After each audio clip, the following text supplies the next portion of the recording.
hapon po sa bawat isa, maging sa mga nasa online po. Tayo po ay manalangin. Amang Banal, maraming salamat, Panginoon, sa oras pong ito na naririto muli ang iyong mga anak upang ikaw ay purihin, sambahin at sa katotohanan, espiritu at katotohanan, Panginoon. Ang kaharian mo ay nandito na, Panginoon. Ang presensya mo ay narito. Ang mga hangel ay nandaririto, Panginoon. Kaya sa oras pong ito, Ama, patuloy kaming nagpapasalamat sa iyo, Panginoon. At patuloy, Panginoon, ang iyong anointing ay mag-flow, Panginoon, sa lugar na ito, maging sa mga nasa online, Panginoon. Maraming salamat, O Diyos, at maging, Panginoon, ang lingkod mo na maghahayag ng iyong salita. Lord, dinedeklara ko po ang wisdom, knowledge, Panginoon, sa bawat salita na mamutawi sa kanyang labi, Panginoon, ay puno ng kapangyarihan, Panginoon, na ang salita mo, Panginoon, ay titimo sa puso ng bawat isa. At ito ay, Panginoon, ay magamit namin, Panginoon, ito sa pang-araw-araw naming buhay at maging kalakasan, inspirasyon sa amin bilang mga anak mo, Panginoon. Maraming salamat po, Diyos, maging sa oras na ito, Diyos, sa simula pa lang hanggang sa wakas, dinedeklara po namin ang katagumpayan nito, Panginoon, sa pangalan ni Jesus. Ama, salamat po, at sa lugar na to, tangi ikaw lamang ang may taas, Panginoon. Ang iyong pangalan, Panginoon, ang siyang patuloy na may taas sa lugar na ito, Panginoon. Maraming salamat po, Panginoon, at hindi po kami lalabas sa lugar na ito na hindi dala-dala pagpapala nagmumula sa iyo sa iyong mga salita. Maraming salamat po, Ama, sa iyong kapurihan, kapasalamatan sa pangalan ni Jesus. Amen.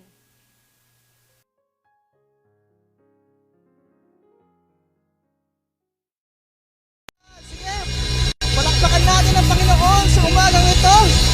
Truly that this generation is the chosen generation of God. Hallelujah. Come on, give up your best clap and praises to God. Hallelujah. Thank you, Lord.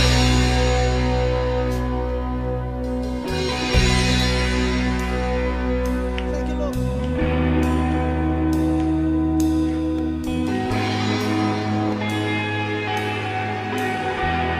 With a loud voice we sing. We are a chosen generation, rise up, holy nation. God, we live for you. You have called us out of darkness into light so glorious. God, we live for you. We live for you. God, we live for you. Say, we run, passion for your name, we run. Freedom, broken every chain, we run. 'Cause our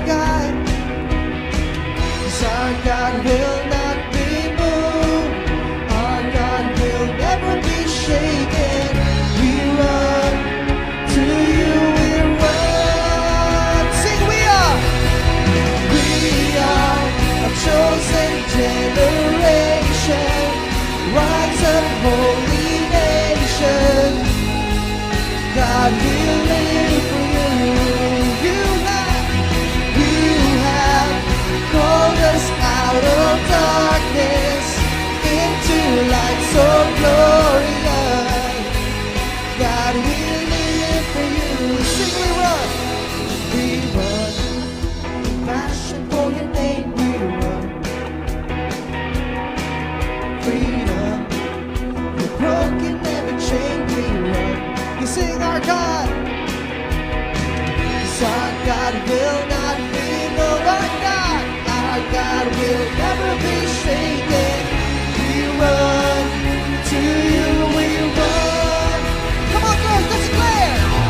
We are a chosen generation, rise up, holy nation. God, we live for you. 'Cause you have called us out of darkness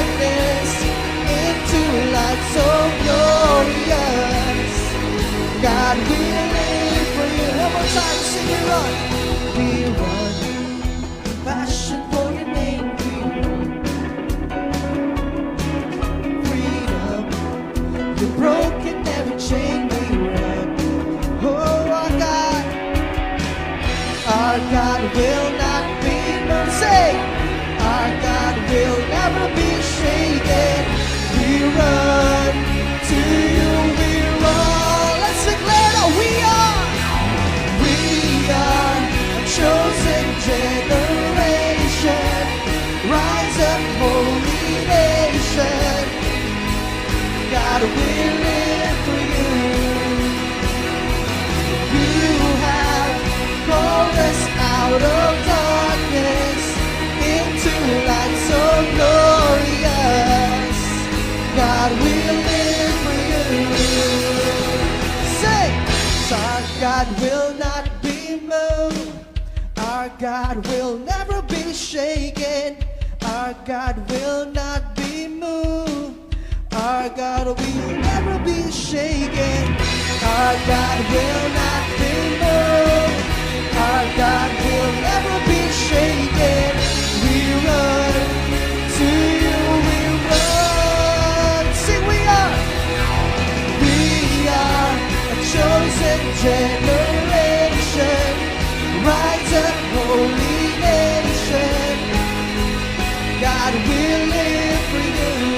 Sing, you have called us out of darkness into light so glorious. God, we live for you. One more time, you say, our God will not be moved. Our God will never be shaken. Our God will not be moved. Our God will never be shaken. Our God will not be moved. Our God will never be shaken. We run to you, we run. 'Cause we are a chosen generation. Rise up, holy nation. God, we live for you. You have called us out of darkness into light so glorious.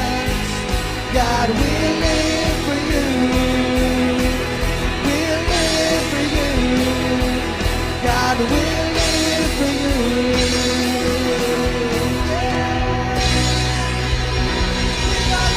Oh God, hallelujah.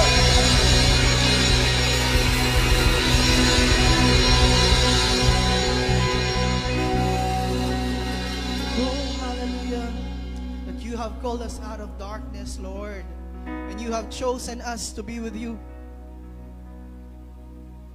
Lord, this generation is not generation for the world, oh God, but generation for Christ. Hallelujah. Can we lift up our hands to Jesus right now and let's continue to worship Him? Hallelujah. Oh, hallelujah. Thank you, Jesus.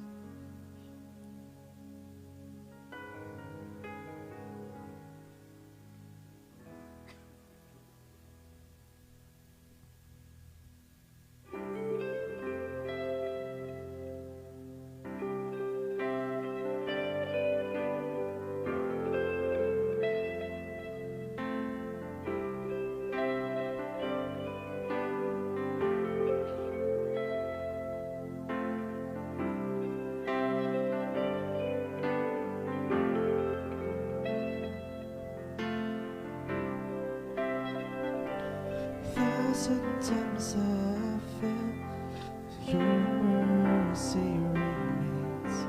Should I stumble again, but I'm caught in your grace everlasting. Your light will shine when all else fades, never ending. Your glory goes beyond all fame.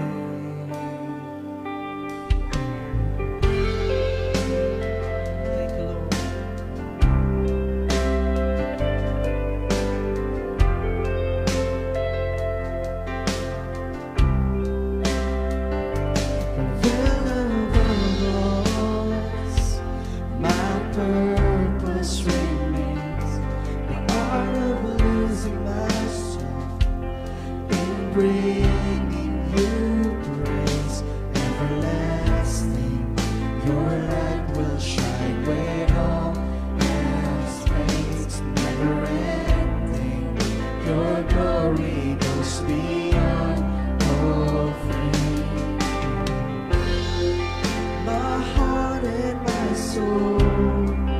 I'll give you control. Consume me from the inside out, Lord. Let justice and praise become my embrace, to love you from the inside out. Hallelujah.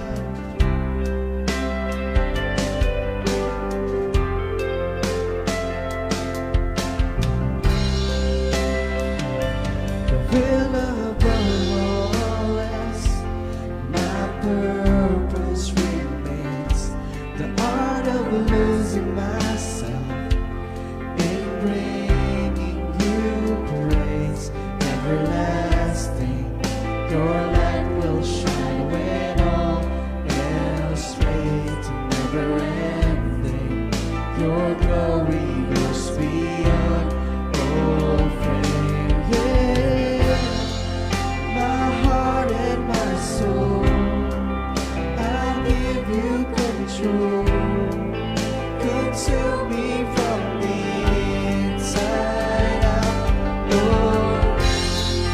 Let justice and praise become my embrace, to love you from the inside out. Hallelujah.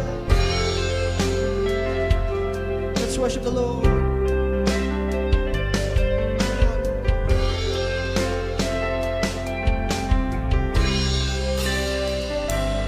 Will above all else, my purpose remains.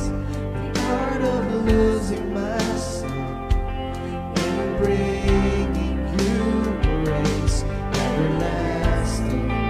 Your light will shine when all else fades, never ending. Your glory is beyond all fame. My heart and my soul, I'll give you control. Come to me. Inside out, Lord. Let justice and praise become my embrace, to love you from the inside out. Everlasting, your light will shine when all else fades, never ending. Your glory goes beyond all fame, and the cry of my heart is to bring you praise from the side out, Lord. My soul cries out, everlasting. Your light will shine when all else fades, and never ending. Your glory goes beyond all fame, and the cry of my heart is to bring you praise from the side out, Lord. My soul cries out.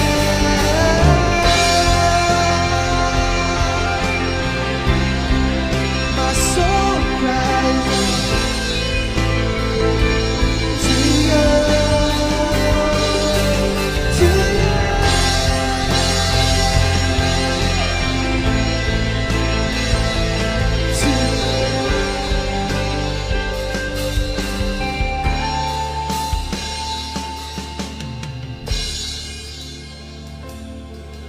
Sing.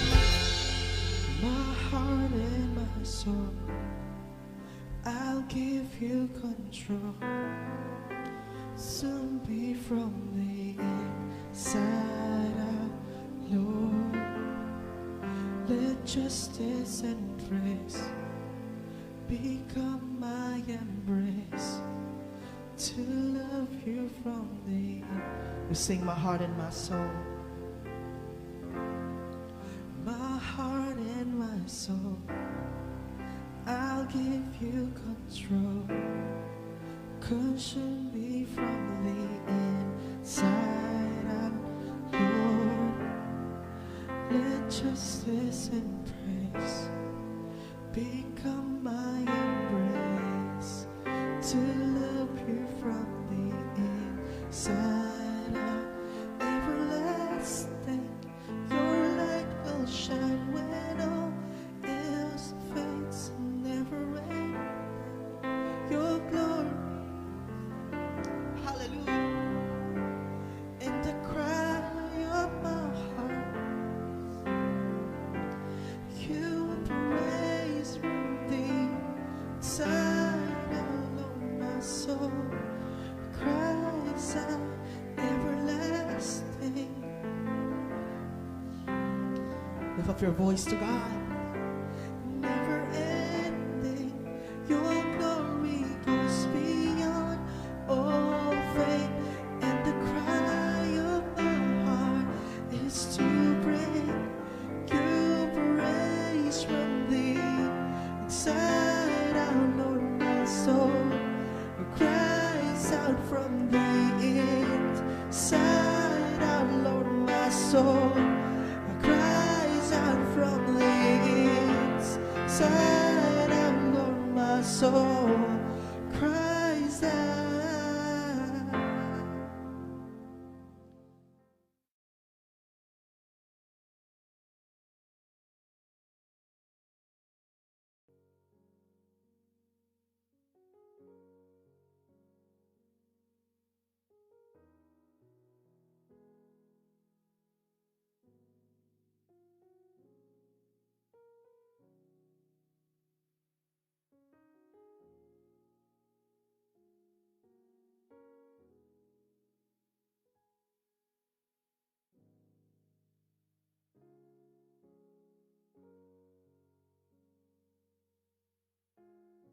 In this place and angels are here. Amen po ba? Amen. So, pakibati nga po ang mga nasa likod nyo, nasa harap nyo, kanan at kaliwa ng ano to? Maligayang Pasko at manigong bagong taon. Amen po ba? Amen. Hallelujah. So, yon. Sige po. Tayo pong lahat muli ay manalangin at pag-pray din po natin ang ating mga kaloob. Hallelujah. Oh, thank you, Lord. We worship you, Lord. We glorify your name, Father God. Hallelujah. Amang Diyos, maraming salamat po sa hapong itong muli. Nagpapasalamat kami, Panginoon, sa another opportunity na naman, Panginoon, na ipinagkaloob mo sa bawat isa sa amin upang kami, Amay, magsama-samang muling makapagpuri, makapagsamba sa iyo sa Espiritu at sa katotohanan. Sa hapong ito, Panginoon, pinagkakatiwala namin sa inyo ang mga salitang mahayag. Sa hapong ito, Panginoon, we declare, Lord God, that your power, Lord God, that your righteousness, Panginoon, ay siyang patuloy, Lord God, na makakakilo sa bawat isa. We declare, Lord God, that your word, Lord God, magiging kalakasan ng bawat isa, inspirasyon at magtutuwid sa mga landas na kanilang tinatahak in the mighty name of Jesus. Lord, salamat sa lahat-lahat, O God. Pinagkakatiwala namin sa inyo ang gawaing ito, Lord, mula umpisa hanggang pagtatapos.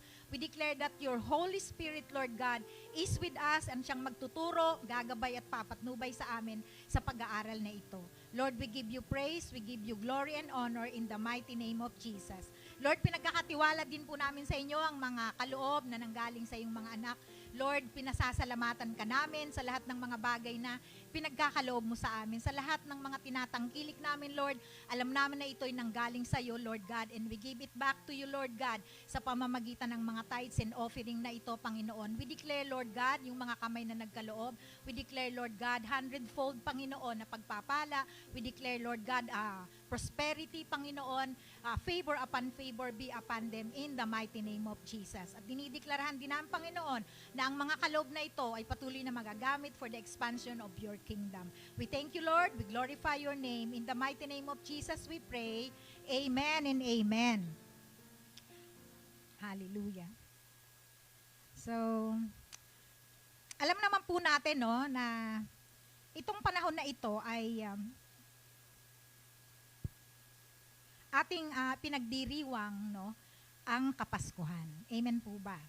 So, sabi dito, ang Pasko ay pinagdiwang ng buong mundo. Naniniwala po ba kayo na buong mundo nagdiriwang ng Pasko?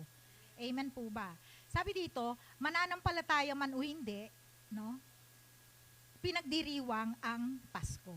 Mapalad tayo dahil nakapagdiriwang tayo ng pagsilang ng ating manunubos, no? Noon unang panahon, nung una pong panahon, no, sabi dito, ito po ay kaugalaang pagano na kung saan tuwing December 17 po, nagdiriwang ang mga pagano. December 17 to 23, ipinagdiriwang nila ang tinatawag nilang Saturnalia. Amen po. Saturnalia na kung saan, no, sila ay sumasamba sa kanilang Diyos na tinatawag na ang pangalan ay Saturn. Di ba alam naman po natin na ang Saturn is isa sa mga planet. Amen po ba? Saturn. No, sinasamba nila si Saturn. Pagdating ng December 25, no, nagbibigayan din sila ng mga regalo. At dito naman, sinasamba nila yung kanilang Diyos na tinatawag nilang si Mitra, na kung tawagin nila ay Unconquerable Sun, o S-U-N, Sun, no? So, itong mga mananampalataya o mga Kristiyano nung unang panahon, gusto nilang maabot itong mga pagano, no? Gusto rin nilang maibahagi yung mensahe ng pagdating ng Mesiyas. So, ginamit nila yung pagkakataon o yung selebrasyon at ginamit nila yon para maabot yung mga pagano. At sila din nag-celebrate ng tinatawag nilang Unconquerable Sun. Sa kanila, Sun, S-U-N. So sa mga Kristiyano, S-O-N, and that is Jesus Christ. Amen po. So sabi nga ganun, bakit ang mga Kristiyano, kung paganong practice yun, nagsiselebrate tayo ng Christmas. No? Although hindi natin alam kung ano yung exact date ng kapanganakan ng Panginoon, at hindi rin natin alam, at wala din ito sa banal na kasulatan, no? Pero sabi nga ganun, ang lahat ng araw ay mahalaga, no?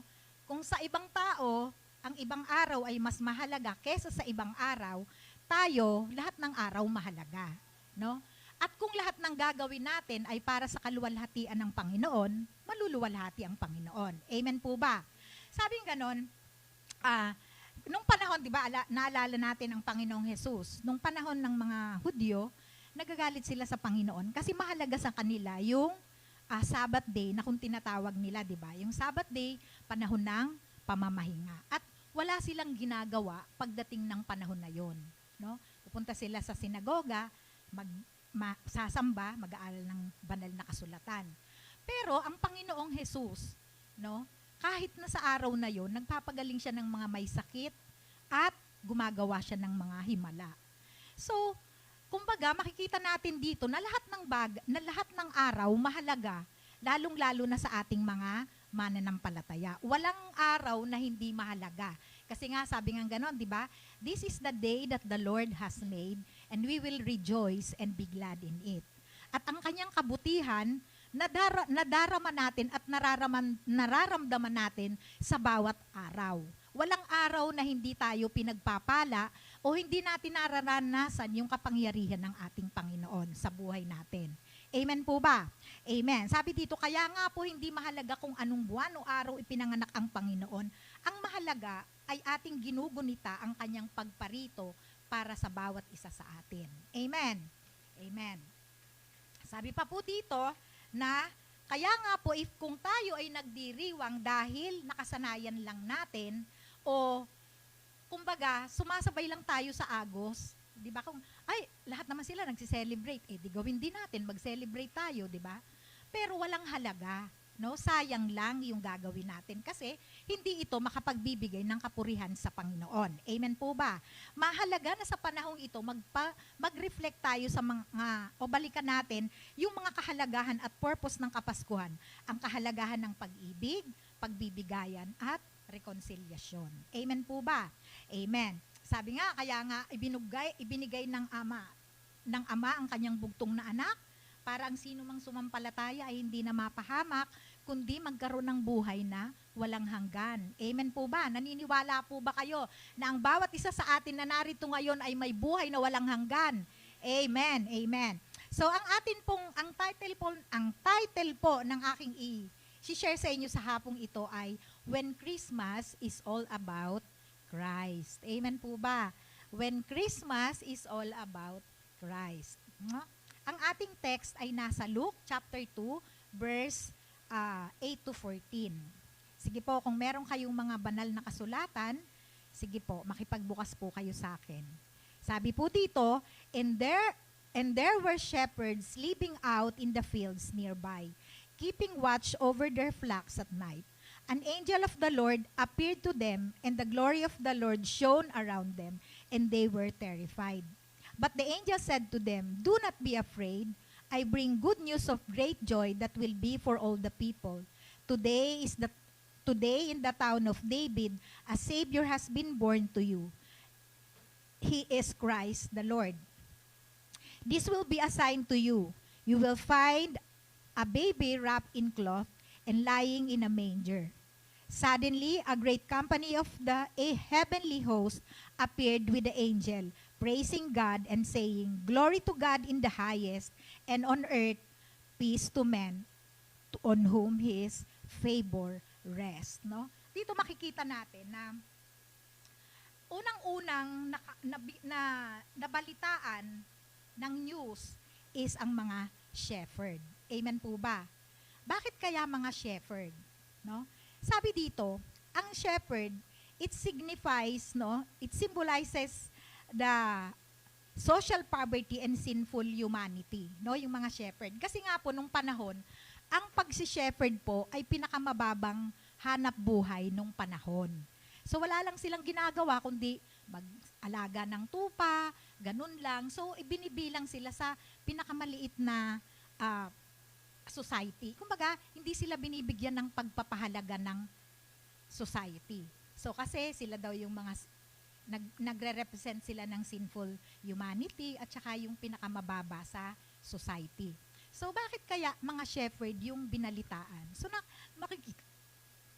makikita natin dito na ang Panginoon hindi mahalaga sa kanya kung ano man yung standing ng isang tao sa society. Mayaman ka man, mahirap ka man, anuman yung kalalagayan mo, lahat ng yan tinatanggap ng Panginoon. Sabi nga, walang pinipili ang puso ng Diyos.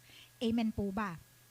So makikita din po natin dito nung panahon, no, ang shepherd din po in the Bible symbolizes leaders of God's people and God Himself and are often used as a metaphor for guidance and protection. Kasi nga po, di ba, sa panahon natin ngayon, yung mga tinatawag na shepherd ay yung mga lingkod ng Diyos. Ang mga pastor, yung mga leaders natin sa church, sila po yung tinatawag nating mga pastol. Sila po yung nag-aalaga ng mga sheep. At sino po yung mga sheep? Tayo po yon. Amen po ba? Sila po ay nagre-represent ng protection, no, at guidance na kung saan tayo, ginaguide nila sa tamang direksyon ng buhay, nag-share sila ng mga salita ng Diyos, nang sa gayon, makalakad tayo ng ayon sa kalooban ng Diyos. Sila yung nagtuturo sa atin ng mga bagay na dapat nating tahakin. Amen po ba? Tayo ay pinapangalagaan ng mga pastol natin sa panahon ngayon. Amen po ba?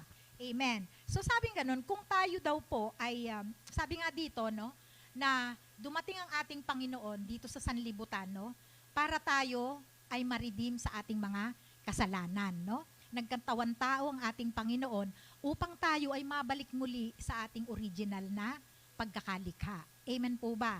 Yung mabalik yung ating relasyon sa ating Panginoon na nawala nung tayo ay nagkaroon ng kasalanan. Namana natin yung mga kasalanan natin sa unang mga tao na si Eva at si Adan. Amen po ba? So nagplano ang Diyos na ipadala dito ang kanyang bugtong na anak. Amen po ba? Nang sa gayon tayo ay maligtas at magkaroon ng buhay na walang hanggan. Amen po ba? Amen. Sabi dito, kung tayo ay nagsiselebrate ng Christmas, kapag ka ang Panginoon ay hindi include dito or kumbaga, hindi sentro ang ating Panginoon sa ating mga pagsiselebrate, no? Nagiging materialistic ang mga tao. Di ba nung panahon na tayo ay nagsiselebrate ng Christmas? Kasi hindi pa natin alam kung bakit ba may Christmas, ano bang kahalagahan ng Christmas. Ang alam lang natin, na nakikita natin sa mga magulang natin, sa mga ninuno natin, pagdating ng Disyembre, no, naghahanda, no, maraming pinagkakaabalahan, magsisindang ng Christmas light, ano ba to, maraming binibiling regalo, maglalagay ng mga medyas, kasi darating na daw si Santa Claus. Di ba ganun tayo nung panahon? Naalala ko pa noon, nung maliliit pa kami, no, nung panahon na nakakariwasa pa kami, kasi maliliit pa kami eh. Siyempre yung trabaho ng tatay ko, wala pang pinag-aaral. Medyo okay pa. So kapag dating ng Pasko, binibilihan kami ng mga bagong sapatos, bagong damit. Tapos, naalala ko pa din noon na kapag ang mga bungang kahoy o yung mga prutas, talagang namumunga sila sa kapanahunan. Makikita mo ang mga mansanas pag December lang. No, pero hindi mo makikita ang mansanas pag ordinary month. No, makikita mo ang pinya pag summer, ang melon, makikita mo sila pag sa panahon nila. Pero ngayon, whole year round, makikita mong may mansanas, may pinya, lahat ng prutas makikita mo. Pero nung panahon talaga hindi. Kaya pagdating ng Pasko, nag-i-enjoy kami sa pagkain ng mansanas kasi maraming mansanas. After Christmas, wala nang mansanas. Amen po ba? So yun, no? So syempre, may mga medyas kami dyan na nakasabit. Nung medyo nakakariwa-riwasa pa, pag 25, makikita namin dyan, may mga laman yung mga medyas namin. Pero nung nag-aaral na ako ng college, may mga high school, elementary, so medyo, kumbaga, nag-aano na yung buhay namin. Medyo na nakakaramdam na kami ng kakulangan. So minsan, sige, nakagawian na namin yung pag-Christmas, nagsasabit pa rin kami ng mga medyas. Pero, doon ko na-obserbahan na ang Santa Claus ay yung mga magulang namin. Kasi, syempre, alam namin na medyo, yun nga, financially medyo tight na. So, yun. So, ngayon, nung nakakilala tayo sa Panginoon, kumbaga, iba na yung mindset natin, no? Yung mga bagay na naranasan natin nung panahon. Pero itong mga kabataan kasi, hindi na nila naranasan yon. Unlike sa amin ni Tita Son, naranasan namin yung may Santa Claus, may Christmas tree. Pero sa panahon ngayon, hindi na masyado kasi alam na natin kung ano yung totoo. Amen po ba? Kumbaga, hindi na tayo nagiging materialistic na pagdating ng Pasko, sobra tayong naaabala, gusto natin may bagong damit, may bagong ganito, may bagong refrigerator, may bagong lahat ang gusto natin, bagong kurtina, bagong lahat. Kumbaga, gusto natin, pagdating ng Pasko, may bisita tayo, mag-gather tayo, lahat ng bagay bago. Pero ngayon, hindi na. Di ba po? Iba na yung mindset natin. Amen. So, nagiging magulo, nagiging chaotic yung Pasko mo. Bakit? Kasi nga, sa dami ng mga inaasikaso mo, hindi mo alam kung ano ba yung mga priority mo. Gagawa ka ng list, kung sino yung bibigyan mo ng regalo, mamimili ka sa panahon na ito na napaka-traffic, di ba? Napakaraming tao sa mall, no? Mahal na yung bilihin. No, maraming pagkakaabalahan ang mga tao nung panahon, nung hindi pa natin kilala ang Panginoon. Amen. And then, temporary lahat yung ginagawa natin. Kasi nga tulad nung message ni Pastor Jing nung Sunday, no? Pagdating ng Pasko, kailangan yung naging kaaway ko na best friend ko, o kaya yung naging katampuhan ko na kumarit-kumpari ko, kailangan magbati na kami. Kasi yung anak ko, kailangan dalahin ko dun sa kanila, mangmamasko, di ba? So, yon.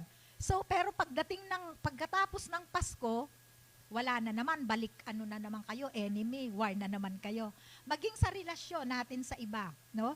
Kumbaga, nagpapatawad tayo dahil alam natin na ito yung panahon ng pagre-reconcile. Pero pagdating ng New Year, parang ayoko na naman siyang makita. No? Yung mga ganong tipo, lahat ng ginagawa natin nung panahon is lahat temporary. Amen po ba? Kapag wala ang Panginoon, lahat ng ito ay walang kabuluhan. Amen. Sabi dito, if Christmas is the center of our celebration, sabi dito, nagiging spiritual ang tao. Amen? Sabi dito, it's hard to believe that we are only a few days away from Christmas. This year, slow down and truly experience this special season centered around family, joy, giving, and most importantly, dapat nakasenter ang ating Panginoong Hesukristo. Amen po ba? So sabi number 1, no? Ano ba yung dapat nating gawin? No? Bakit nagiging tayong spiritual? Number 1, reflect. Amen. Sabi dito, take note of the many reasons you have to be thankful this Christmas. Spend time thanking God especially for ways He has provided for you, especially relationally, financially, etc. Praise Him for the goodness, grace, and faithfulness in seasons of life. So, di ba, nire-reflect natin ngayon, sa panahon natin ngayon, it's time na mag-reflect tayo sa kabutihan ng Diyos sa buong isang taon. Amen po ba? Kaya nga po yung nandito tayo ngayon. Kasi biruin mo, 12 months, no, pang 12 itong December. Nakapagtagumpay tayo. Alam natin na ang bawat isa sa atin may mga pinagdaanan, no? Mabibigat man 'yan o mga magagaang bagay, pero lahat tayo nagtagumpay. Kaya nandito ngayon tayo. Amen po ba? Hanggang ngayon nakatayo tayo, malusog ang katawan, napagtagumpayan natin yung mga pagsubok natin sa buong isang taon dahil alam natin na mabuti ang Diyos. Amen po ba? So dapat sa panahon ngayon nire-reflect natin 'yon, no? Kung paano naging matagumpay tayo, kung ano yung ginawa ng Diyos sa buhay ng bawat isa sa atin. Kaya hanggang ngayon, tayo ay nakatayo, malusog, malakas sa biyaya ng ating Panginoon. Amen. Amen. Number 2, gather. Dapat nag-gather tayo ngayong Christmas. Sabi din, spend uninterrupted time with the people you love. If necessary, limit the activities and parties you commit so that you can focus on time with your family instead. We often rush through our busy Christmas schedule and miss time to really be present in the moments we are together with our loved ones. Make memories together as you celebrate Christmas. Di ba po, ito yung panahon na kung saan mag-gather tayo, no? Kumbaga, tama na yung 9, 10, 11 months na kabisihan natin, no? Sa mga trabaho natin, sa lahat ng mga ginagawa natin. So this Christmas, kailangan ilimit natin yung ating mga sarili dun sa mga activities na pagkakaabalahan na naman natin. Kasi 'di ba, ngayon may mga Christmas party. Katulad nung panahon na nagtatrabaho pa ako, Christmas party naming magkakasama sa accounting, Christmas party ng school, Christmas party kung saan-saan. So dapat ngayon, no, tayo ngayon alam na natin na mas mahalaga yung family bonding. So pag nag-gather tayo, ibigay natin yung uninterrupted time natin sa ating pamilya. Amen po ba? Ilimit natin yung mga bagay na alam natin na pangmundo lang, no? Kundi mas mahalaga ngayon yung pamilya natin, na maibigay natin yung quality time sa kanila na hindi natin na ibibigay dun sa mga ordinary month na hindi natin sa kanila ibinibigay. Kaya nga po, di ba?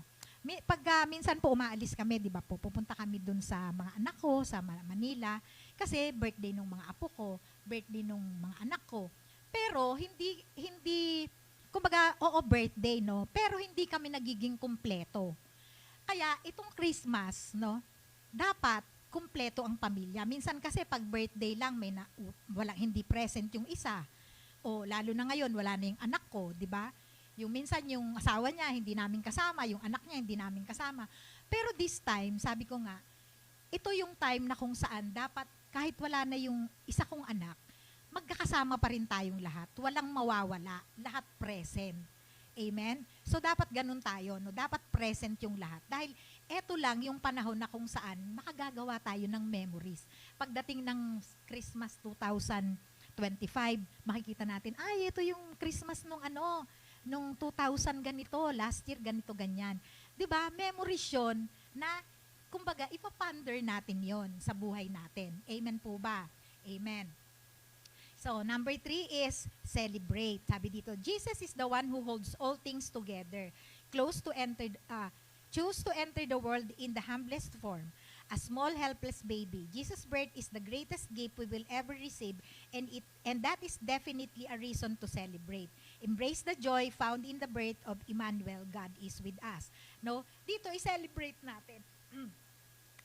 Ito yung panahon na isi-celebrate natin yung pagdating ng ating Panginoong Hesukristo dito sa sanlibutan, no?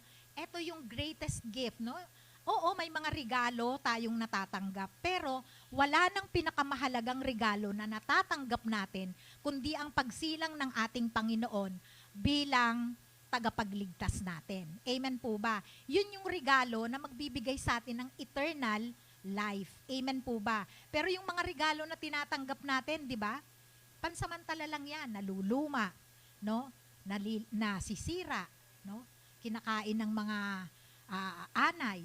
Pero yung eternal life na regalo ng ating Panginoon sa atin, hindi iyan masisira, hindi maluluma, kundi iyan ay for eternity. Amen po ba? Amen. So number 4, remember, sabi dito, reflect on the fact that our Savior was born specifically so that He would one day die for our sin. Thank Him for His willingness to enter this messy world, this messy, broken, hopeless world. Rejoice in the Father's love, reflecting in the reality that He sent His only Son to pay the price for our sin. Remember what He went through on the cross to save us. So dito, alalahanin natin na merong nagkatawang tao na nabuhay para isang araw mamatay siya para sa ikatutubos ng ating mga kasalanan. Ng bawat isa sa atin, maridim tayo doon sa pagkakasala natin. Amen po ba? At alalahanin din natin, no, kung ano yung naranasan ng Panginoon sa pagkapako niya sa krus ng Kalbaryo. Ito yung panahon na alalahanin natin yung mga bagay na yon. Nang sa gayon, magkaroon ng kabuluhan kung ano yung ating sineselebrate sa kapanahunan na ito. Amen po ba? Amen. And number 5, pray. Lift up those who do not know Jesus in prayer. Pray for the lost and hurting. Ask God to open your eyes to opportunities to share the gospel with those around you, with family, friends, and even strangers. Pray for those who are alone this Christmas.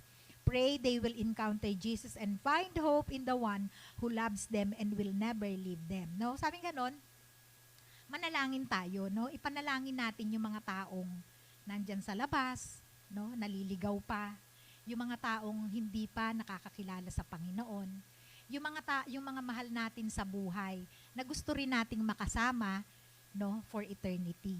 No, sabi nga ganon, manalangin tayo sa Panginoon na buksan yung ating mga mata, na magkaroon tayo ng desire o maging responsable din tayo na magbahagi ng salita ng Diyos. Hindi lamang sa mga pamilya natin, sa mga kaibigan natin, kundi sa lahat ng tao na nakakasalamuhan natin sa araw-araw. Amen po ba?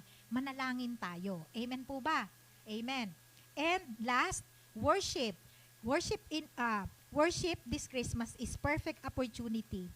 Worshiping God encompasses so much more than simply singing. Worship is a way of life. Sabi nga ganun, ang worship, hindi ito yung pag-awit lang natin. When we worship, nararanasan natin kung ano yung ginagawa ng Panginoon sa buhay natin. Kung paano kumikilos yung banal na spirito sa ating mga buhay. At yun yung response natin. Amen po ba? So dapat, sabi nga nun, ang worship natin, lifestyle na. Amen po ba? Hindi lang tayo nag-worship tuwing Christmas, kundi every day, every minute, every second ng ating mga buhay. Amen po ba? Amen.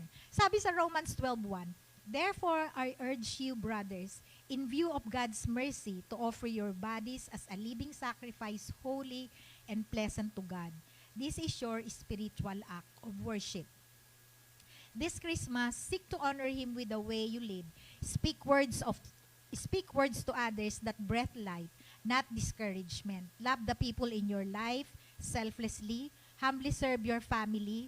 Praise God with the little moments in your daily lives. So sabi nga, di ba, i-pray natin yung mga taong nasasaktan, yung mga taong nagsosolo, yung mga taong malalamig ang Christmas.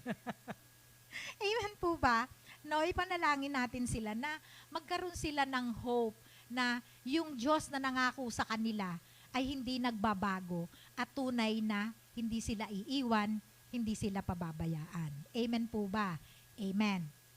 So, number 1, no, yun nga, nagiging spiritual tayo. And number 2, nagiging peaceful yung ating buhay pagdating ng Pasko. Hindi katulad nung dati na magulo. No, kasi ngayong panahon na to, dahil alam na natin, no, kung paano tayo mag-celebrate ng Christmas, alam natin na nasa sa atin yung Emmanuel. God is with us, di ba? Kung God is with us, He is also the Prince of Peace. No, ano man yung ating mga na-encounter sa panahon ngayon, no? Marami man tayong mga kakulangan sa buhay, no? O, lalo na sa mga katulad naming senior, no? Kumbaga, hindi na kami nalulungkot o hindi na kami nagiging yung nag-iisip ng kung ano-ano mang bagay. No, ang sa amin, nasa amin ng Panginoon, it's more than enough for us, no? Kaya hindi na kumbaga peaceful na yung mga pagsi-celebrate namin ng Christmas. Hindi kami nag-aalala kung ano yung gift na marireceive namin, ano yung gift na ibibigay namin sa mga tao. Kasi sabi nga sa atin mga bilang mga mananampalataya, 'di ba? Araw-araw ay Christmas. Naniniwala po ba kayo doon? Araw-araw nagpapala ang Diyos sa bawat isa sa atin. Nakaka-receive tayo ng mga pagpapala. So, ang pagpapala, hindi lamang para sa sarili natin. So, pagka naka-receive tayo ng pagpapala, di ba? Nandun sa puso natin na mag-share. So, every day, nakaka-receive tayo ng blessing, sinishare natin sa mga mahal natin sa buhay, sa mga taong nasa paligid natin. Hindi na kailangang, ay, may blessing ako, itatabi ko to. Pagdating ng Christmas, saka ko lang to ibibigay. Di ba? Kasi, oo, di ba, Christmas is a time for giving, time for loving. O, doon pagdating ng Christmas, saka ko na ito ibibigay. Pero hindi. Sa ating mga mananampalataya, once na naka-receive tayo ng blessing, we give. Amen po ba? We share. Amen po ba? Amen. So, siyempre, pagka siyempre meron tayong blessing na na-receive, no? Isi-share pa rin natin, no? Amen po ba? Amen. So, nagiging peaceful tayo. Hindi tayo nag-aalala kung ano man yung ihahanda natin, hindi tayo nag-aalala kung ano yung mga dapat nating gawin. Basta ang alam natin, kasama natin ng Diyos, nagre-rejoice tayo dahil sa ginawa niya sa ating mga buhay. Amen po ba? Amen. Sabi dito, the Hebrew word we translate as peace is shalom. Amen. Kaya everyday, di ba? Pag na-encounter natin yung mga mahal natin sa buhay, mga kapatid, shalom, sister, shalom, ganan. So, ibig sabihin, peace, di ba? Nung panahon, peace. Peace. Di ba? Nung panahon, ganon.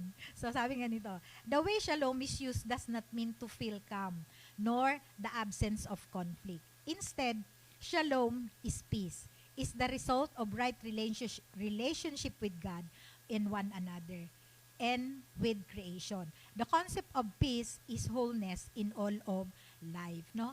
Pagka ikaw ay may kapayapaan, hindi ibig sabihin dito na hindi ka na nakakaranas ng mga problema, hindi ka nakakaranas ng kawalan, hindi ka nakakaranas ng karamdaman, no? Hindi ibig sabihin absent 'yon kaya ka peaceful. Hindi po. Kahit na ikaw ay nakakaranas ng iba't ibang pagsubok sa buhay, karamdaman, kawalan, nandoon pa rin sa'yo yung kapayapaan. Kasi alam mo na yung Prince of Peace nasa iyo. Emmanuel, God is with us. Amen po ba? At alam natin, no, na ang Panginoon, hindi niya tayo iiwan, hindi niya tayo pababayahan. Ano man yung mga nararanasan natin na yan ay pansamantala lang. And we know na ang ating Panginoon, siya yung magbibigay sa atin ng katagumpayan sa lahat ng iyan. Amen po ba? Sabi dito, in Luke 10:41-42, sabi dito, Martha, Martha, the Lord answered, you are worried and upset about many things, but only one thing is needed. Mary has chosen what is better, and it will not be taken away from her. When we are in God's presence, we experience peace because the source of peace is in us and working in us, and that is Jesus Christ Himself. Amen po ba? Amen. Sabi nga dito, sabi dito, meron daw 3 klase ng tao, sabing ganon. Yung mga tao na yon, no, sabi dito, ay may kanya-kanyang level yung tao. Sabi dito, yung unang level, sabi dito, is yung survival level. Pangalawa is yung success level. And then yung pangatlo, yung highest level is significant level. Doon sa survival level ng tao, ito yung mga tao na kung saan, ang sabi ng mundo is, isang kahig, isang tuka. Amen po ba? Kasi, kung sa araw na to, hindi sila sasahod, o kung sa linggo na ito, hindi sila sasahod, hindi na sila kakain. Kumbaga yung sinasahod nila, tamang-tama lang sa isang araw na pangangailangan nila, no, para sila makasurvive. Ito namang mga success level, ito daw yung mga tao na kung saan mayayaman, no? Ah, kinikilala sa lipunan. At ang pamumuhay nila katulad daw ng mga Singaporean, no? Yung talagang kumbaga yung highest yung level ng kanilang pamumuhay, mayayaman. At yung number 3, yung significant level, ito yung level ng tao na kung saan, no? Sa kaisipan nila, naabot na nila yung purpose, yung kumbaga, yung purpose ng Panginoon, alam nila sa buhay nila. Kaya, sabi nga ganun, kahit na ang mga tao na ito, na nasa significant level, alam nila yung purpose nila, kung bakit sila nandito sa sanlibutan. 'Di ba sabi nga ganun, yung kay Rick Warren, no? Tayo nabubuhay dahil may purpose ang Panginoon sa buhay natin. Amen po ba? At ano yung purpose ng Panginoon sa bawat isa sa atin? Alam natin yon. Amen po ba? Kung alam natin yung purpose ng Panginoon sa bawat isa sa atin, hindi tayo magkukulang. Amen po ba? Kumbaga, ang Panginoon, sapat-sapat na sa bawat isa sa atin. Sabi nga, kung ang tao na yan, sa panahon ngayon, may 100, magpapasalamat yan sa Panginoon. Kasi alam niya yung purpose niya eh. Amen po ba? Kaya tayo, dapat yun yung hangarin natin sa buhay natin, na maabot natin yung significant level ng ating buhay. Amen po ba? Amen. So sabi pa dito si kay Martha at kay Mariano, sabi siguro nung pagdating ng Panginoon, nakita na niya yung Panginoon, dumarating. No, itong si Martha, nakita niya yung Panginoon, parang super excited siya. So sa pagiging excited niya na dadating yung Panginoon sa bahay nila, naghanda agad siya ng makakain ng Panginoon. So super busy siya. Ano ba, hiwa dito, hiwa doon, luto dito, luto doon. Kasi gusto niyang ma-please yung Panginoon. Pero si Maria, nung makita niya ang Panginoon, hindi na siya lumayo sa Panginoon. Kung nasaan yung Panginoon, nandoon siya. At nang umupo ang Panginoon, nandun siya sa paanan ng Panginoon. So nakita ni Martha, yung ginagawa ni Maria, sabi ni Martha, Panginoon, pwede po bang sabihin niyo dyan sa kapatid ko na tulungan man lang ako dahil ang dami ko pong ginagawa. Siya nakaupo lang dyan. Pero di ba sa magkakapatid ganyan? Uy, kapatid, tulungan mo nga ako dito. Ikaw paupo-upo lang dyan. Ako, busy-busy. So sabi ng Panginoon, Martha, Martha, sobra kang busy sa marami mong pinagkakaabalahan. Hindi mo ba alam na mas pinili ni Maria yung pinakamahalagang bagay? At yan ay hindi mawawala sa kanya. Amen po ba? Amen. So, pagka nasa presensya tayo ng Diyos, ang kapayapaan daman natin. Sabi nga, no, kung ano yung sinasabi ng Panginoon, naririnig natin. Dahil, no, nandoon tayo sa kanyang paanan, nakikinig, at willing tayo na kung ano yung nais niya, gagawin natin. At mararamdaman natin yung presensya niya. Di ba no, sa mga pagkakataon na minsan ay umiiyak tayo dahil nararamdaman natin, nasasaktan tayo, malaking problema. Pero kapag iniyak na natin sa Panginoon, no, kumbaga uhog natin, labas-labas na. Pero pag lumalis na tayo doon, tapos na yung panalangin natin, nararanasan natin yung kagalakan, kapayapaan. Kaya nga sabi nga, sinasabi ng mundo na ang mga Kristiyano ay may tililing. Kasi nagdadanas na ng hirap, kawalan, pero nagagalak, nagpapasalamat. Kasi alam natin yung purpose natin eh. Kilala natin yung Diyos na pinaglilingkuran natin. Amen po ba? Amen. So, sabi dito, Romans 5:11, sabi dito, therefore, since we have been justified through faith, we have peace with God through our Lord Jesus Christ, through whom we have gained access by faith into this grace, in which we now stand and we rejoice in the hope of the glory of God. So sabi nga, nung tayo ay napawalang sala, no, sa pamamagitan ng ating Panginoong Hesukristo, sabi nga dun sa dinideklarahan natin, sa pamamagitan ng dugo ng ating Panginoong Hesus, tayo ay nilinis at ginawang matuwid sa banal na harapan ng Diyos. Ginawa tayong matuwid. Tayo ay pinatawad sa lahat ng ating mga kasalanan. At sabi ganon, nilinis tayo at parang hindi nagkasala kahit kailan. At tayo ay malayang nakakapasok sa kabanal-banalang harapan ng Diyos. So may access na tayo sa Ama. kasi na-restore na yung relationship natin nung tayo ay mapawalang sala. Amen po ba? Amen. Sabi dito, before we were enemies of God because of our sins and transgressions. But because of what Jesus did, we become God's friend, and our relationship, which was once lost, now restored. We now have the peace of God in our hearts because we are justified through faith in Jesus Christ. Amen po ba? Amen. Kumbaga, sabi nga ganun, may kanta na, sabi nga ganun, sapat na si Jesus ang kasama mo. Pag kasama mo ang Panginoong Jesus, tuloy-tuloy pa rin ang Pasko. Amen po ba? Kahit may mga kakulangan, pero pag kasama mo ang Panginoon, at tuloy-tuloy pa rin ang Pasko, walang makakapigil. Amen po ba? Amen. In Philippians 4:7, sabi dito, and the peace of God, which transcends all understanding, will guard your hearts and minds in Christ Jesus. So, yung peace, no, sabi nga ganun, yung peace na meron tayo, sabi nga, hindi pwede, kumbaga, sabi nga, transcends human understanding. Kumbaga, hindi natin maarok, malalim, hindi natin maarok yung kapayapaan na ibinibigay sa atin ng Panginoon. Amen po ba? Sabi dito, this peace pushes through all the disturbing circumstances that life can throw at you. It gives you the ability to endure and become, even in the face of extreme turmoil. This peace doesn't eliminate conflict or trouble, but gives you the ability to endure it.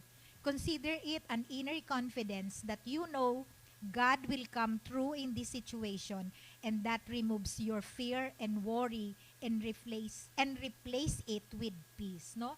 Sabi nga, na ang kapayapaan hindi yung absence ng mga bagay-bagay na mga problema, kabigatan, kawalan o kung ano pa man, kundi ito yung inner peace na ibinibigay sa atin ng Panginoon, na in spite sa mga bagay-bagay na nararanasan natin, still nandoon yung kapayapaan at kagalakan na hindi natin maarok kung ano ba yung kapayapaan na yun. Amen po ba? Amen. Sabi dito, number 3, no? Una, sabing ganon, nagiging tayong spiritual. Number 2, no? Yung peace, nagiging peaceful tayo. And then yung huli, permanent, no? When Christmas is all about Christ, everything we do is intended to last or remain unchanged. Amen po ba? Sabi dito, in Hebrew 13:8, Jesus Christ is the same yesterday, today, and forever. Kung ang ating Panginoon ay hindi nagbabago, no, noon, ngayon, at pang hinaharap, siya ay Diyos, hindi siya nagbabago. Dapat tayong kanyang mga anak, ganun din. Amen po ba? Amen. Dapat nagre-reflect sa atin yung nature ng Diyos. Amen po ba? Yung Diyos na hindi nagbabago kailanman. Amen po ba? Sabi rin dito, in a world of change, the only constant is Jesus Christ. Jesus Christ is steady, trustworthy, constant. He is rock solid and dependable. Amen po ba? Sa mundo na to, no? 'Di ba? Kasi ang mundo is puro pabago-bago, palaging may bago, palaging nagbabago. Pero ang ating Panginoon kailanman hindi siya nagbabago. Amen po ba? Yung mga pangako niya, yung mga salita niya, yung pangako niya noon, pangako niya pa rin sa atin at pangako pa rin niya sa mga susunod nating salinlahi. Amen po ba? Amen. Sabi dito, in Revelation chapter 4 verse 8, no? Sabi dito, sabi dito, it says, who was and is to come. Siya noon, ngayon, at siyang darating. Amen po ba? Amen. 3 bagay na dapat nating tandaan na dapat maging permanente or unchangeable sa ating mga mananampalataya. Una, sabi dito, dapat meron tayong unchanging faith. Yung faith na hindi nagbabago. Amen. Sabi dito, unchanging faith is a steadfast belief or conviction that remains consistent over time. It's a central belief that God's nature is unchanging even when circumstances are uncertain. Amen po ba? Kumbaga matatag, mapagkakatiwalaan, kasi hindi siya nagbabago. alam mo na pangako niya to, at paninindigan mo, tatayuan mo. Ano man yung mga nangyari, ano man yung mga pagbabago, nananatili pa rin yung kanyang salita at pangako. Amen po ba? Amen. In Malachi chapter 3 verse 6, "For I, the Lord, do not change. Understanding God's eternal and unchanging nature is a foundation for faith. It leads to hope for healing and justice and an assurance that God will fulfill His promise." Amen po ba? Kaya nga sabi dito, ang faith in Hebrews 11:1, di ba? Now faith is being sure of what we hope for and certain what we do not see. Kumbaga, ang pananampalataya natin, ang pananampalataya natin, no? Alam natin na lahat ng bagay na hindi natin nakikita pa, mangyayari at mangyayari. Yung mga pangako ng Diyos sa atin, yung kanyang mga promises, yung kanyang mga salita, alam natin na ito ay hindi. Kumbaga, yung pinangako niyang yun, matutupad at tutuparin niya. Amen po ba? Amen. Sabi dito, the wise man, di ba, alam natin yung storya ng wise man at saka yung foolish man, di ba? Yung wise man, yung wise man, di ba, nagtayo siya ng kanyang bahay sa bato, di ba? So, dumating man yung unos, dumating yung matinding ulan, dumating ang baha, hindi nasira yung kanyang bahay. Pero yung foolish man, 'di ba? Kasi nagtayo siya sa sand eh. Alam natin yung component ng sand, 'di ba? Kapag ka ang sand, katulad pag nandun ka sa malapit sa seashore, 'di ba? Pagka dumating yung alon, yung sand, winawash out yung mga sand doon sa dalampasigan. Pero yung bato, kahit pa yan bumagyo pa yan, o tumaas man yung mga alon, pero yung batong nakatayo dyan, pag nawala na yung alon, makikita mo pa rin nakatayo yung bato. Amen po ba? So dito, makikita natin, dito sa example, no? Sabi dito, the wise man builds on unchanging word. No? Diba yung wise man? Yung kanyang foundation is matatag, which is Jesus Christ. No? Tayo. Sabi dito, and is protected by the elements when hardship comes. Amen. Kapag tayo, mga mananampalataya, matatag yung ating pananampalataya kasi ang pundasyon natin ang ating Panginoon. Nakabase tayo sa salita ng Diyos. Ang salita ng Diyos, sabi nga ganon, ang salita ng Diyos ay makapangyarihan, powerful, at para itong tabak na sa magkabilang dulo ay matalas. No, kapag ka ito ay ipinahayag, walang hindi pwedeng walang hindi pwedeng maapektuhan, no? At babalik ito sa iyo nang may pakinabang. Amen po ba? Amen. So tayo, alam natin na ang ating Diyos na ang ating Diyos ay hindi nagbabago, ang kanyang mga salita at pangako nananatili, no? Doon tayo nakaangkla.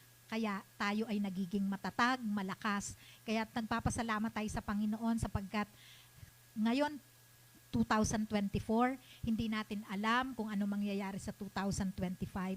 But we're looking forward sa another year ng punong-puno ng pagpapala, punong-puno ng kalakasan, at ang pag-grow natin patuloy sa pananampalataya natin sa ating Panginoon. Amen po ba? Kasi sa buong isang taon naranasan natin yung katotohanan, yung kapangyarihan ng kanyang mga salita sa ating mga buhay. Amen. Amen. Sabi dito, number 2, lapit na po ako, love. No, dapat yung pag-ibig natin hindi nagbabago. Katulad ng ating Panginoon. Sabi dito, God's love is constant, consistent, and steadfast. Despite our continual flaws, sin and tendency to become distant from God, God's love draws us closer back to Him. In a world where giving and receiving love is often conditional and fleeting, God's love is stable, healing, comforting, and a source of refuge. No? Sabi nga gano'n, dapat yung pagmamahal natin hindi nagbabago. Saktan man tayo ng mga mahal natin sa buhay, no? Nandoon pa din dapat yung ating pagmamahal. Kasi nga minsan, 'di ba, may mga pagkakataon na kung sino pa yung mga malapit sa puso natin, yung pa yung nararamdaman natin yung sakit. Amen po ba? Sila pa yung nakakasakit sa atin. Pero sabi kang ganon, ang Panginoon nga tayo patuloy na nagkakasala. Samantalang tayo, mga tao lang, hindi tayo hindi natin maibigay yung tamang pagmamahal. Kasi nga, sabing ganun, dito sa mundong to, yung pagmamahal, conditional, di ba? Kapag mabuti ka, pag mahal mo ako, mamahalin din kita. Pero kung galit ka sa akin, galit din ako sa'yo. Di ba? Ganun tayo. Kung ano yung pinadadama sa'yo, ginibigay mo rin yung tama. yung kung paggagalit siya, galit ka rin. Pagka mahal ka niya, mamahalin mo rin. Pero hindi. Ang Panginoon, kahit yung mga taong hindi ka mahal-mahal, minamahal ng Panginoon. Kasi tayo yun, di ba? Nagkasala tayo, pero nandoon pa rin yung pagmamahal sa atin ng Panginoon. Despite and in spite of who we are. Amen po ba? Amen. So, sa John 3:16, sabi nga niya, di ba? For God so loved the world that He gave His one and only Son, that whoever believes in Him shall not perish, but have eternal life. Amen po ba? So dito, sabi dito, this verse serves as a reminder that God's love for us is so deep that He gave up His only Son, Jesus, on the cross so that we may have new life. God's love is sacrificial and beyond our human understanding. For those that confess and believe in God, His love continues throughout eternity. Meron pong isang istorya, no? Merong isang young pastor, in-approach niya yung matandang pastor, senior pastor.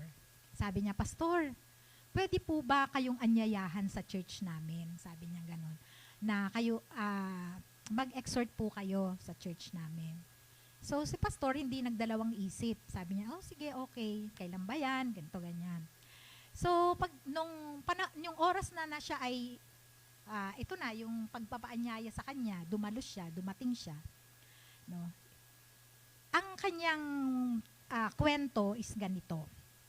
Nag-umpisa siya sa ganito. Sabi niya ganon, merong mag-ama, no, na nag-decide na mamangka o pumunta sa isang mamamangisda, no? At yung anak niya, kasama niya yung anak niya, may kaibigan na kasama. So, namangka sila hanggang sa nakarating sila sa pinakagitna ng ng dagat. So pagdating doon, siyempre, hindi nila inaasahan na may bagyo pala. So pagdating doon sa gitna, lumakas ang alon, lumakas ang hangin. So yung sinasakyan nilang bangka na nataob. So silang tatlo nagkahiwa-hiwalay, no? Nung nagkahiwa-hiwalay sila, itong ama, siyempre, kahit nasabihin natin na ang ama sanay na sa dagat, magaling siyang mangisda, pero dumating pa rin yung pagkakataon na yung bagyo na yun, wala siyang lakas para makailigtas niya yung buhay nila. So yun nga, no? Ang ginawa nung ama, no, nakita niya yung bangka niya, nakataob na, gumawa siya ng paraan para maibalik sa dati. At nung makaakyat siya dun sa bangka, no, meron dun isang tali, yung isang lifeline lang, na pwede niyang sagipin yung kanyang anak or yung kaibigan ng anak. Ang ginawa nung tatay, sabi niya, naisip niya na kapag niligtas niya yung anak niya, alam niya na ang anak niya mapupunta sa langit. Amen po ba? Ngayon, kung pababayaan niyang mamatay yung kaibigan, alam niyang mapupunta sa impyerno. So, nag-decide siya ngayon. Sa palagay niyo, ano ngayon ang gagawin ng pastor? Nung father. Alin ngayon yung kanyang i-rescue? Diba? Alam niyo kung anong ni-rescue niya? Yung batang kaibigan ng anak niya. No? So sabing ganon doon siya nag-ending, no? Sabi niya ganito ang pagmamahal ng Diyos sa bawat isa sa atin, no? Hindi niya inalintana yung kanyang bugtong na anak. Ibinigay niya sa bawat isa sa atin para tayo ay magkaroon ng maligtas tayo. No, kung pagtataka ka kung ikaw ay magulang, no? Syempre ililigtas mo yung anak mo Pero naisip niya, pag niligtas ko yung anak ko, alam ko naman niya yung anak ko ligtas na to Pupunta to sa langit. Pero nakakaawa yung bata na kaibigan niya. Pagka siya namatay, pupunta siya sa impyerno. No? Ganun ang pagmamahal sa atin ng Panginoon. Kumbaga'y sinakripisyo niya yung kanyang bugtong na anak para sa iyo, sa akin, at sa ating lahat. No? Ganun ang pag-ibig ng Diyos sa bawat isa sa atin. Sabi dito, the magnitude of God's love for humanity is demonstrated by the selfless act of Jesus Christ to die for our sins. God's love is an active presence in our lives and matures through varying seasons. God's love is not moved by the storms of life and is a present help and comfort to us during the difficulties of life. Amen po ba?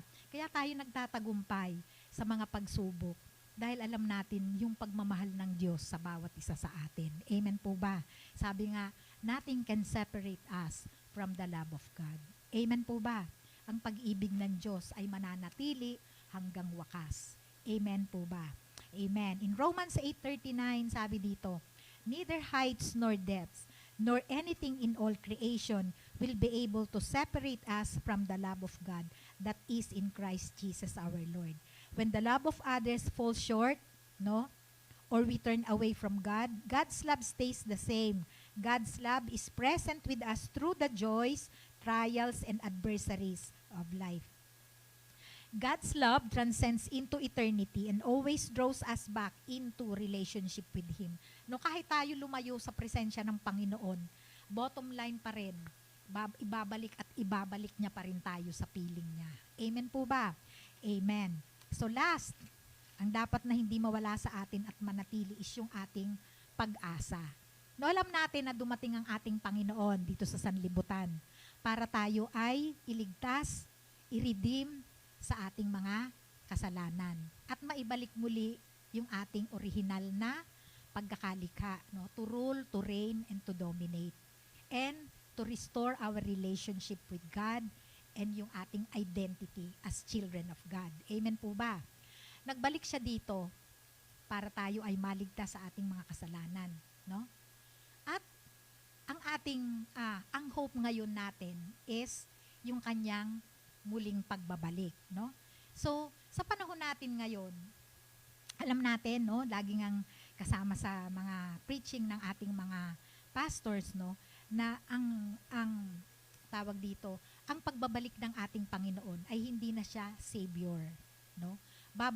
Babalik siya dito upang tayo ay i-judge bilang judge. Amen po ba? So habang tayo naghihintay sa pagbabalik ng ating Panginoon, dapat yung ating mga buhay ay patuloy na kumbaga yung banal na spirito dapat ay patuloy na nagnininga sa ating mga puso, no? At nandoon yung desire natin na patuloy nating maluwalhati ang ating Panginoong Hesukristo. Amen po ba? Sabi dito, our hope is a confident expectation and assurance of God's faithfulness and goodness. It is a powerful quality that can sustain believers through adversity. The Bible says that hope is found in the promises that has given, including the gift of eternal life through Jesus Christ. Amen. Nandun yung hope natin, di ba?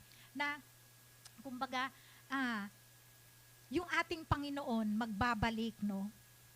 At yung binigay niya sa ating regalo na eternal life ay makakamtan natin pagdating ng takdang panahon. Amen po ba? Yun yung eternal hope natin. Kaya nga sabing ganun, yung ating buhay dapat patuloy na nagliliwanag sa sanlibutan, patuloy nating ginagawa kung ano yung ipinapagawa sa atin ng Panginoon. At sa ating mga ordinaryong buhay, no? Everyday sa buhay natin, ito yung time na i-reflect natin na, nasaan na ba ako? Ano na ba ang natapos ko sa ipinagagawa sa akin ng Panginoon? Nahati ko na ba? Na 1/3 ko na ba? O nag-uumpisa na naman ulit ako? Amen po ba? So, dapat patuloy natin yung ating mga sarili. Patuloy natin i-examine yung ating mga sarili habang tayo ay patuloy na lumalakad sa ating pag-asa, no, na makakamtan natin yung kaluwalhatian kasama ng ating Panginoong Hesukristo. na makamta natin yung crown na ipinangako niya sa bawat isa sa atin according doon sa ating mga ginagawa, no, para sa ating Panginoon. Amen po ba? Kasi pagdating natin sa langit, no, sabi nga ng Panginoon, kapag naihanda ko na kayo ng matitirhan, babalik ako at kukuhanin ko kayo at isasama ko kayo sa piling ko. Amen po ba? Di ba napakagandang pag-asa yon na, thank you Lord, ngayon pa lang pala, ginagawan mo na kami ng tahanan dyan sa langit. No? At sabi nga ganon, may mga kanya-kanya tayong crown, no, na ipuputong sa atin pagdating natin sa kalangitan. Amen po ba? Amen. In Romans 15:13, may the God of hope fill you with all joy and peace as you trust in Him, so that you may overflow with hope by the power of the Holy Spirit. So yung Holy Spirit na ipinagkaloob sa atin ng Panginoon, yun yung magbibigay sa atin ng lakas upang sa lahat ng bagay na nararanasan natin, patuloy tayong magtagumpay at patuloy natin makamtan yung ating pag-asa na ipagkakaloob sa atin, na iprinami sa atin ng ating Panginoon. Kaya wag tayong mawawalan ng pag-asa na kung may nakikita man tayo sa sanlibutan na mga bagay na kung minsan bibigay sa atin na didepress tayo, no? Nag-aalala tayo, ano ba yung mangyayari this 2025? Marami tayong nakikita sa Facebook, sa kung ano-ano pa man ang mga nababasa natin. Pero ang isa nating pag-asa is kasama natin ng Panginoon, anuman yung mangyari, anuman yung mga kabilisahan na nakikita natin, still ang ating Panginoon yung dapat nating pagtiwalaan. Amen po ba? Amen. This verse reminds us that our hope is not rooted in circumstances or worldly sources, but in the God of hope Himself. Through faith, the Holy Spirit empowers us to abound in hope, filling us with joy and peace. In 1 Corinthians 13:13, sabi niya, and now these three remains, faith, hope, and love. But the greatest of this is love. Amen po ba? Amen. So, conclusion po. At this time of the year, wherein people from all walks of life celebrate the birth of one and only Son of God, who came to earth as a sacrifice for our sins, we rejoice for what He has done. We take to reflect His goodness, gather with our family, celebrate the love of God, and share it with others. Pray for those who do not yet receive the gift of eternal life and worship Him as our response for all His goodness given to us. Everything we do this season should be permanent, unchangeable, because the love of the one we serve is constant, solid rock, and remains the same. His love, the faith that He has given us through His word, and promises in the hope of eternal glory with Him through Jesus Christ should be permanent in us, believers, as we patiently awaits for His second coming. In Philippians 1:6 sabi dito, being confident of this, that He who began a good work in you will carry it on to completion until the day of Christ Jesus. So sabi nga gano'n, no? Huwag tayong magugulumihanan. Ano man yung mga nakikita at naririnig natin, no? Manatili tayo. Maging ano tayo, calm, maging handa, dahil alam natin na nakikita na natin na sa lahat ng nakikita natin, alam nating malapit nang dumating ang ating Panginoon. All we have to do, kung ano man yung nasimulan natin, i-continue natin. Kasi alam natin, yung Diyos na ating pinananampalatayanan, kung ano yung inumpisahan niya sa buhay ng bawat isa sa atin, ay tatapusin niya yon hanggang sa pagbabalik ng ating Panginoon. Amen po ba? Di ba napakagandang promise yan at napakagandang angkla ng ating pag-asa na ang ating Panginoon lamang ang dapat nating pagtiwalaan sa buhay na ito. Amen po ba? Amen. So, sige po, tayong lahat ay tumayo at tayo po'y manalangin. Hallelujah. Oh, glorify Thy name. Hallelujah. Oh, thank you, Lord. Oh, Holy Spirit, thank you for your presence. Hallelujah. Oh, shararayandara kandara babahalayara shandara. Oh, halalayara kandara sharara babahalayara. Oh, thank you, Lord. Sambahin ang ngalan mo. Hallelujah. Let your kingdom come, Lord. Let your will be done, O God. Hallelujah. Hallelujah. Amang Diyos, nagpapasalamat po kami sa hapong ito, Panginoon. Salamat, Panginoon, sa mga salita mo, O Diyos, na amin pong tinanggap sa hapong ito. Maraming salamat po, Panginoon, sa iyong anak na ipinagkaloob mo sa amin, nagkatawang tao, Panginoon. Hallelujah. Napako sa krus, namitay at muling nabuhay upang kami, Panginoon, ay magkaroon ng buhay na walang hanggan. Salamat po, Panginoon, sa walang hanggang pag-ibig mo sa bawat isa sa amin. Pag-ibig, Panginoon, na kung saan ito ay nagiging matatag naming sandigan sa aming mga buhay. Panginoon, kung wala ang pag-ibig mo sa bawat isa sa amin, Panginoon, hindi namin alam kung nasaan kami. Pero Lord, yung pag-ibig mo, Panginoon, na ibinigay mo sa bawat isa sa amin, Panginoon, ang siyang nagiging lakas namin, siyang nagiging angkla namin, Panginoon, sa mga pagsubok, sa mga bagay, Panginoon, na nararanasan namin. Maraming salamat, Panginoon. Nakadarama kami ng kapayapaan, Panginoon, kagalakan sa aming mga puso, dahil alam namin, Panginoon, na you are with us. Yung presensya mo, Panginoon, sa presensya mo, Panginoon, nakakaranas kami ng kapayapaan, ng kagalakan, Panginoon, ng pag-asa, Panginoon, na sa takdang panahon na marireveal ka, Panginoon, kasama kami doon, Panginoon. Kaya, Lord, we are looking forward, Lord, doon sa mga bagay na yon. Lord, maraming salamat po. Sa hapong ito, Panginoon, ikaw lamang, Panginoon, ang aming pupurihin, sasambahin sa aming mga buhay, luluwalhatiin, Panginoon, sapagkat sa iyo kami, Panginoon, nagtitiwala. Panginoon, ikaw ay amin at kami ay sa iyo, Panginoon. Salamat po. Maraming salamat po sa hapong ito, Panginoon, sa bawat isa, Panginoon, na narito, O Diyos, na nakarinig ng iyong mensahe. Lord, dinideklarahan namin, nito ay magbibigay ng kalakasan, pag-asa, Panginoon, sa mundong ito, Panginoon, na punong-puno ng kaguluhan, O God. Salamat po, Panginoon, sapagkat ikaw lamang, O Diyos, yung Diyos na nagbigay sa amin ng mga pangako na buhay, at alam namin tutuparin mo pagdating ng takdang panahon. Salamat po, Panginoon. Ikaw lamang, O Diyos, ang patuloy namin papupurihan. Lord, sa aming pansamantalang paghihiwalay sa hapong ito, Panginoon, babaunin namin ang mga salita mo, ang mga pangako mo, Panginoon.